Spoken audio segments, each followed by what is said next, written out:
నమస్తే అండి. కీర్తి గారు నమస్కారం అండి. సో, ఫిబ్రవరి నెలలో వృషభ రాశి వారికి ఎలా ఉండబోతోంది? సో, మనకి రాశి ఫలాలకి ఎందుకు అవసరం? ఓకే. ఇది మనకి మహర్షులు ఎందుకు ఇచ్చిన ఉద్దేశ్యం ఏంటో మనం తెలుసుకుంటే మనకు చాలా ఈజీగా ఉంటుంది. ఫస్ట్ మనకి ఏదైనా గాని పని సాధించాలి అంటే ధర్మార్థ, కామ, ఓకే, పురుషార్థాలు అంటారనమాట. హ్మ్. చతుర్థ పురుషార్థాలు 4 ఉంటాయన్నమాట. అవేంటి ధర్మము, అర్థము, కామము, మోక్షము. మనం పుట్టిన దగ్గర నుంచి లాస్ట్ వరకు వీటితోనే మనం అసోసియేట్ అయి ఉంటాం. మన హిందువులే కాదండి, భూమి మీద పుట్టిన ప్రతి ఒక్కళ్ళు, ప్రతి కంట్రీ ఇవే వాళ్ళు చేయాల్సిన పనులు. వీటిని మనిషి సాధించాల్సిన రిసోర్సెస్, అర్థాలు, గెయిన్స్ అని అనుకోవచ్చు అనమాట.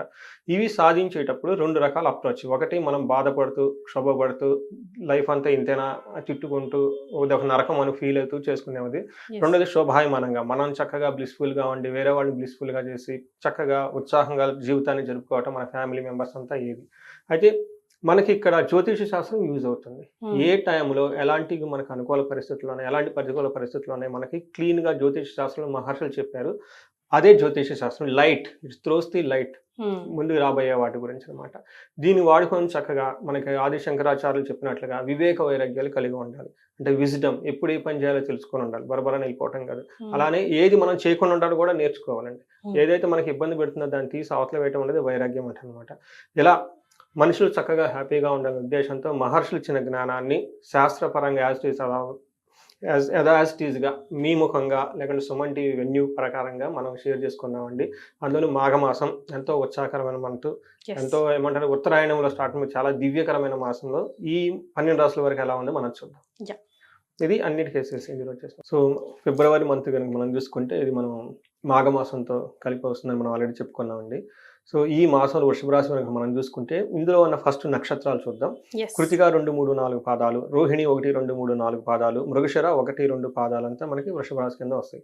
అంతేకాకుండా పేరు బలం కనుక ఎవరికైనా చూసుకుంటే వీళ్ళకి ఈ, ఉ, ఏ, ఓ, వా, వి, వు, వే, ఓ ఈ అక్షరాలు మోరార్లెస్ ఇదే సౌండ్‌తో ఉన్న వాళ్ళంతా మనకి వృషభ రాశి కింద వస్తారని గమనించుకోవాలి.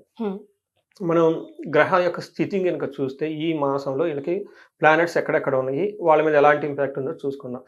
ఈ మాసంలో మనకి ఈ గ్రహ స్థితిని బట్టి గమనించుకుంటే మనకి వృషభ రాశి వారికి ఎలా ఉందో చూద్దాం అన్నమాట. సో, మనకి వృషభ రాశికి ఈ గ్రహ స్థితి ప్రకారం కనుక చూసుకుంటే మనకి మహర్షులు లఘు గోచారం, సూక్ష్మ గోచారం అని ఒక కాన్సెప్ట్ ఇచ్చారండి. దీని ప్రకారం కనుక చూసుకుంటే ఫస్ట్ 15 డేస్, తర్వాత 15 డేస్ చూసుకుంటే మనకి టీవీలో హెడ్లైన్స్ లాగా, ముఖ్యాంశాలాగా, సమరీ లాగా ముందే మనం తెలుసుకోవచ్చు. దాంట్లో ఫస్ట్ వీళ్ళకి ఏమంటారంటే వీళ్ళ చుట్టూ ఉండే వాతావరణము ఒక రకంగా చెప్పాలంటే కొంచెం ద్వేషపూరితం ఉండే అవకాశం ఎక్కువగా ఉంటుంది. ధనం అయితే ఎక్కువగా ఖర్చు పెట్టే అవకాశం ఎక్కువగా ఉంటుంది. కానీ ఏ పని చేసినా కానీ సక్సెస్ అవుతుంది. దాంట్లో ఆటంకాలు ఏ విధంగా ఉండవు. చాలా బాగుంటుంది. చాలా అభయప్రదంగా కూడా చక్కగా ఉండే అవకాశం ఎక్కువగా ఉంటుంది. అయితే సూర్యుడు మారిన తర్వాత వీళ్ళకి ఇంకెలాంటి ఫలితాలు ఉంటాయంటే ఏదైనా పని కనుక చేస్తే పనిలో బాగా కలిసి వస్తుంది.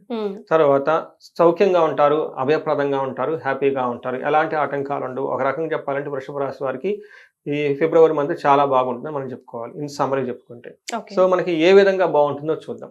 సో, మనకి గోచారం ప్రకారం కనుక సూర్యుడు వీళ్ళకి 10th హౌస్ లో ఉండటం వల్ల 10th హౌస్ లో సూర్యుడు వీళ్ళకి బాగా యోగ్యతనిస్తారు.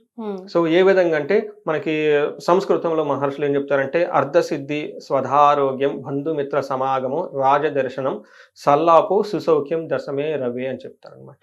రవి గనక 10వ ఇంట్లో ఉంటే ఎలాంటిది ఉంటేనంటే ఫస్ట్ మనకి రాజదర్శనం అంటే అఫ్కోర్స్ ఇప్పుడు రాజులు ఉండరు కాబట్టి గవర్నమెంట్ అఫీషియల్స్ కలవటము, పొలిటీషియన్లు కలవటము, బాసులను కలవటము, తర్వాత అప్పటిదాకా ఏదైనా ఆఫీస్లో పెండింగ్ ప్రాజెక్ట్స్ ఉన్నాయి, ఏదైనా ఉన్నా కానీ పై సీనియర్ ఆఫీసర్తో డిస్కస్ చేయటం, వాళ్ళతో చక్కగా కలిసి వాళ్ళకి కావాల్సిన పని చేయించుకుంటారు. సో, ప్రొఫెషనల్గా కానీ వాళ్ళకి చాలా బాగుంటుందని ఒక రకంగా చెప్పుకోవాలి.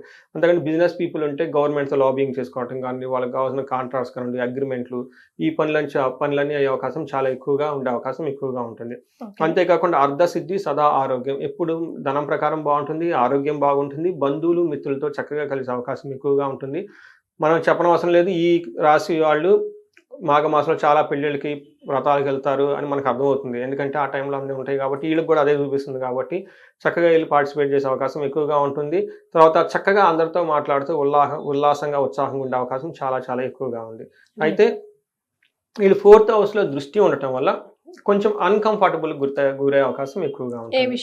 సో, దీనికి సుఖానికి సంబంధించి అంటే వాళ్ళ ఇంటికి సంబంధించిన విషయాల్లో కానివ్వండి, లేదంటే వాళ్ళు పడుకునే దాని గురించి కొంచెం రెస్ట్ తీసుకోవటం కానీ, కార్లు కానీ, కన్వీనియన్స్, ఇలాంటి వెహికల్స్ కానీ ఇట్లాంటి విషయంలో అంటే వాళ్ళు అంతకుముందు లగ్జరీగా ఎంజాయ్ చేసిన వాటి విషయంలో ఆ లగ్జరీ లేకుండా కొంచెం సాదా సీదాగా ఉండే గడపాల్సిన టైం అయితే కొంచెం ఎక్కువగా ఉండి లాస్ ఆఫ్ కంఫర్ట్ అంటారు అనమాట. మనకి ఏమంటారంటే సుఖం లేకపోవటం అంటారు కదండి, ఇది కూడా అవకాశం ఎక్కువ. ఇది కూడా పర్టికులర్ ఇంటికి రిలేటెడ్ మ్యాటర్స్లో ఉండే అవకాశం ఎక్కువగా ఉంది. సో మనకి మార్స్ కుజుడి కనుక చూసుకుంటే వీళ్ళకి అంత యోగ్యతను ఇవ్వట్లేదు, కానీ వేద ఉండటం వల్ల ఈ అనుకూలమైన పరిస్థితులు వాళ్ళకి అంత ఎక్స్పీరియన్స్ అవ్వవు అనమాట. అంటే నార్మల్గా ఉంటుంది అని మనం చెప్పుకోవాలి. బట్ ఎలా ఉంటుందంటే అసత్వం సతతం క్లేశ సర్వకార్య వినాశనం సదా దుర్జన సంపర్క భీతి స్యాత్ ధనకే కుజే అని చెప్తున్నాం. అంటే రెండో ఇంట్లో కుజుడు ఉండటం వల్ల వీళ్ళు దుష్టులతో సమావాసం పట్టే అవకాశం ఎక్కువగా ఉంటుంది. తర్వాత నీచ సంసర్గం అంటారనమాట. అంటే నీచులతో కలిసి మాట్లాడుకోవటం, వాళ్ళతో స్పెండ్ చేసే అవకాశం ఎక్కువగా ఉంటుంది. సదా దుర్జన అంటే చెడ్డ పీపుల్తో ఎక్కువగా వీళ్ళు పోయి కలిసే అవకాశం ఎక్కువగా ఉంటుంది. తర్వాత మళ్ళీ బాధపడుతూ ఉంటారు. అయ్యో నేను పని అనవసరంగా చేశాను, ఏదో చేసుకున్నాను, గిల్టీ పని ఏదో చేశాను, అనవసరంగా వాళ్ళతో చెడిపోయి ఇలా చెడగొట్టుకున్నాను అని చెప్పేసి బాధపడే అవకాశం ఎక్కువగా సిచ్యువేషన్ ఉంటుంది. తర్వాత ఎప్పుడు ఈ టైంలో వీళ్ళు ఏ పని చేసినా కానీ సర్వకార్య వినాశనం, ఆటంకాలు వచ్చే అవకాశం ఎక్కువగా ఉంటుంది. సతతం క్లేశ, ఏదో ఒకటి బాధపడే ఉండే అవకాశం ఎక్కువగా ఉంది. అయితే ఇవి వీళ్ళకి ఎంత పర్సెంటేజ్లో జరుగుతుంటే చాలా చాలా తక్కువ పర్సెంటేజ్లో జరిగే అవకాశం ఎక్కువగా ఉంది. పెద్దగా భయపడిన అవసరం అయితే లేదు. అయితే వీళ్ళకి 5th ఆస్పెక్ట్ 9th ఆస్పెక్ట్ ఉండటం వల్ల ధనం విషయంలో కేర్ఫుల్గా ఉండాలి. ధనం లేకపోవటం వల్ల భయపడే అవకాశం ఎక్కువగా ఉంటుంది. అంతేకాకుండా వీళ్ళకి 9th హౌస్లో దృష్టి ఉండటం వల్ల కానీ రోగాలు వచ్చే అవకాశము, లేదంటే సమాజంలో ఏమని చెప్తారంటే షేమ్గా ఫీల్ అయిపోయే సంఘటనలు జరిగే అవకాశం కూడా, అఘోరం జరిగే సంఘటనల విషయం కూడా జరిగే అవకాశం ఎక్కువగా ఉంది. కాబట్టి కొంచెం గమనించుకొని జాగ్రత్తగా ఉండాలి. శుక్రుని కనుక మనం చూసుకుంటే వీళ్ళకి చాలా మంచి యోగ్యతను ఇస్తున్నాడు అని మనం చెప్పుకోవాలన్నమాట. ఎలాంటి యోగ్యతను ఇస్తున్నారంటేనండి, పుష్టిం కాంతిం తదా కీర్తి మిష్ట సిద్ధి కార్య సాధకం క్షీరాన్న భోజనం కుర్యాత్ శుక్రై ఏకాదశే ఫలం అని చెప్తారు. అంటే 11వ ఇంట్లో ఉండటం వల్ల శుక్రుడు వీళ్ళకి శరీరం చాలా కాంతివంతంగా ఉంటారు, పుష్టిగా ఉంటారు, అనుకున్న పనులని చక్కగా చేసుకుంటూ ఉంటారు, చక్కగా ఫుడ్ తింటూ ఉంటారు, అందరితో కలిసి మెలిసి కలివిడిగా చక్కగా హ్యాపీగా ఉండే సంఘటనలు ఉంటాయి. అంటే ఒక రకం చెప్పుకోవాలంటే వీళ్ళకి ఫిబ్రవరి మంత్లో మనకి చాలా శుభకార్యాలు ఉన్నాయి కాబట్టి ఆ కార్యక్రమాలు వీళ్ళు ఇంట్లో జరిగే అవకాశం ఎక్కువగా ఉంటుంది, వీళ్ళు వేరే వాళ్ళని పిలిచే అవకాశం ఎక్కువగా ఉంటుంది. సో ఇది ఒక మంచి టైం అని చెప్పుకోవాలి. అయితే పిల్లల విషయంలో కొంచెం జాగ్రత్తగా ఉండాలి. శుక్రుడు 5th హౌస్లో చూడటం వల్ల అది దృష్టి పిల్లల మీద కొంచెం పడే అవకాశం ఎక్కువగా ఉంటుంది. పిల్లలకి సడన్ గా హెల్త్ జ్వరం రావటము, కింద పడటం, పిల్లలకి ఏదైనా దెబ్బ తగలటము, ఇలాంటి విషయాలు జరిగే అవకాశం ఎక్కువగా ఉంటుంది. చిన్నపిల్లలకి కామన్ అనుకోండి, బట్ అంత పెద్ద సీరియస్గా తీసుకునే అవసరం లేదు. కొంచెం కేర్ఫుల్గా ఉంటే బాగుంటుంది. సో మరి నక్షత్రాల ప్రకారం కూడా ఒకసారి వీళ్ళకి ఎలా ఉంటుందో తెలుసుకుందామండి. మనం కృతిక, రోహిణి, మృగశిర ఈ 3 నక్షత్రాలు మనకి వృషభ రాశిలో ఉంటాయండి. మనం కృతికా నక్షత్రం వాళ్ళు కనుక చూసుకుంటే ఈ మహర్షులు మనకి అంగగోచారం అనే ఒక కాన్సెప్ట్ని ఇచ్చారండి. దీని ద్వారా నక్షత్రాలు డీటెయిల్డ్ ఇన్ఫర్మేషన్ మనకు వస్తుంది. మనం కృతికా నక్షత్రం వాళ్ళని చూసుకుంటే 2 విషయాల్లో చాలా పాజిటివ్గా ఉంటుంది, 2 విషయాల్లో చాలా ఛాలెంజింగ్ ఉంటుంది. ఎక్కడ పాజిటివ్ అంటే మంత్ అంతా ఫస్ట్ క్షేమంగా ఉంటారు, చిన్న ఏమైనా జరిగినా కానీ హ్యాపీగా ఉంటారు. తర్వాత ఫారిన్ వెళ్ళాలనుకున్న వాళ్ళకి ఇది చాలా మంచి యోగ్యకరమైన టైం అనుకోవాలి. లేదంటే ఊళ్ళు కానీ ఎక్కడికైనా వెళ్ళే కొంతకాలం లాంగ్ వెకేషన్ ప్లాన్ చేసుకునే వాళ్ళు కూడా బెస్ట్ టైం అని మనం అనుకోవాలన్నమాట. అంతేకాకుండా 2 విషయాలు కేర్ఫుల్గా ఉండాలి. ఒకటి దేహ పీడనం, హెల్త్ కాంప్లికేషన్స్ వచ్చే అవకాశం ఎక్కువగా ఉంటుంది. కలహం, గొడవలు అయ్యే అవకాశం కూడా ఎక్కువగా ఉంటుంది. ఈ గొడవలు కూడా అన్నదమ్ముల వల్ల వచ్చే అవకాశం ఎక్కువగా ఉంది. కాబట్టి కొంచెం కేర్ఫుల్గా ఉండాలి. మన రోహిణి నక్షత్రం కనుక చూసుకుంటే వీళ్ళకి 3 విషయాల్లో పాజిటివ్గా ఉంది, 2 విషయాల్లో ఛాలెంజింగ్గా ఉంది. ఫస్ట్ పాజిటివ్ ఎక్కడ ఉందంటే వీళ్ళకి పరవాసం, ఫారిన్ వెళ్ళాలనుకుంటే చాలా బాగుంటుంది, క్షేమప్రదంగా ఉంటారు. తర్వాత ఎక్కడ వీళ్ళకి ఓవరాల్గా సక్సెస్ఫుల్గా ఉంటుంది మంత్ అని చెప్పుకోవాలన్నమాట. అయితే ఛాలెంజెస్ ఎక్కడ ఉంటుందంటే ఫస్ట్ 6 days ఫైనాన్షియల్ ట్రబుల్స్ ఉంటాయి, last 10 days 6 days health complications ఉండే అవకాశం ఎక్కువగా ఉంటుంది. రోహిణి నక్షత్రం వాళ్ళకి గొడవలు అయ్యే అవకాశం ఎక్కువగా ఉంటుంది, ఇది కొంచెం గమనించుకోవాలి. మృగశిర నక్షత్రం వాళ్ళకి 3 విషయాల్లో పాజిటివ్గా ఉంటుంది, 2 విషయాల్లో నెగిటివ్గా ఉంది. ఎక్కడ పాజిటివ్ అంటే వీళ్ళకి షాపింగ్ చేస్తారు, కావాల్సిన బట్టలన్నీ కొనుక్కుంటారు, ఫారిన్ వెళ్ళాలనుకున్న వాళ్ళకి బాగుంటుంది, లాంగ్ వెకేషన్ ప్లాన్ చేసుకునే వాళ్ళకి చాలా బాగుంటుంది. తర్వాత ఈ మాసం కూడా వీళ్ళకి చాలా అనుకూలంగా యోగ్యదాయంగా ఉంటుంది ఓవరాల్గా కనుక మనం చూసుకుంటే. ఎక్కడ కేర్ఫుల్గా ఉండాలంటే ఫస్ట్ ఫైనాన్షియల్ ట్రబుల్స్ ఫేస్ చేసే అవకాశం ఎక్కువగా ఉంది. బడ్జెట్ ఓవర్ షూట్ అయ్యి ధనానికి ఇబ్బంది పడే అవకాశం ఎక్కువగా ఉంది కాబట్టి కేర్ఫుల్గా ఉండాలి. అది కూడా first 19 days of February month.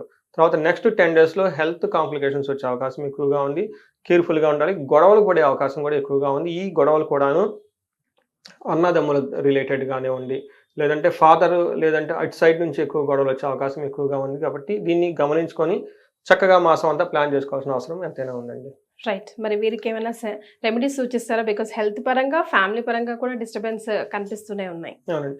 Remedies కనుక చూసుకుంటే వీళ్ళకి రోహిణి నక్షత్రంలో కార్యహాని జరిగే అవకాశం ఎక్కువగా ఉందండి. కార్యసిద్ధి హనుమాన్ మంత్రం చదువుకుంటే చాలా బాగుంటుంది. మ్హూ. అలానే మృగశిర నక్షత్రం వాళ్ళకి సుఖనాశనం, లగ్జరీ కంఫర్ట్ పోయే అవకాశం ఎక్కువగా ఉంది కాబట్టి వీళ్ళకి లక్ష్మీదేవి కృపా కటాక్షం చాలా చాలా అవసరం. శుక్రవారం నియమంగా ఉండి తర్వాత లక్ష్మీదేవిని కనుక ప్రార్థన చేస్తే చాలా బాగుంటుంది. లక్ష్మీనారాయణుని కానీ లేదంటే విష్ణుమూర్తికి సంబంధించిన వెంకటేశ్వర స్వామికి సంబంధించిన ఏ ఆలయం విజిట్ చేసినా కానీ చాలా చక్కగా ఉంటుంది. కృతికా నక్షత్రం వాళ్ళు పర్టికులర్గా వీళ్ళకి ఓ మహన్యాసపూర్వక ఏకాదశ రుద్రాభిషేకం చేయించుకుంటే చాలా చాలా బాగుంటుంది, చక్కగా ఉంటుంది. ఎందుకంటే వీళ్ళకి హెల్త్ కాంప్లికేషన్ కూడా చూపిస్తుంది. మీరు అడిగినట్టు వీళ్ళకి 2 ప్రాబ్లమ్స్ కామన్గా అందరికీ ఉన్నాయండి. ఒకటి హెల్త్, రెండోది కలహం, 2 ఉంది. గొడవలు, శత్రు బాధ వీళ్ళకి బాగా అధికంగా ఉండి ఓకే. అంటే ఇంట్లో గొడవలు, అన్నదమ్ములు అంటే ఓకే. బట్ బయట ఇంకా శత్రువులు ఏమన్నా వచ్చేసి సీరియస్‌గా గొడవలు గనక ఉంటే వీళ్ళు చండీ పారాయణం చేపించుకున్నా, చండీ హోమం చేపించుకున్నా గానీ చాలా ఆ గొడవల నుంచి చాలా బయటపడే అవకాశం ఎక్కువగా ఉంటుంది. కొంతమందికి అంతర్గత శత్రువులు ఉంటారు. కనపడకుండా ఉండేసి ఇబ్బంది పెడుతూ ఉంటారు.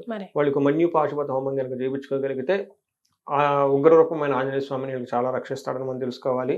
సో ఓవరాల్‌గా అంతా క్షేమంగా ఉంది కాబట్టి అంత పెద్దగా బాధపడాల్సిన అవసరం అయితే ఈ రాశి వాళ్ళకైతే లేదు. ఎవరికైనా హెల్త్ గనక ఉంటే కొంచెం మృత్యుంజయ మంత్రాన్ని జపం చేసుకుంటూ ఉంటే చాలా బాగుంటుందండి. Right. Thank you so much అండి. ధన్యవాదాలు. థ్యాంక్ యూ అండి కీర్తి గారు.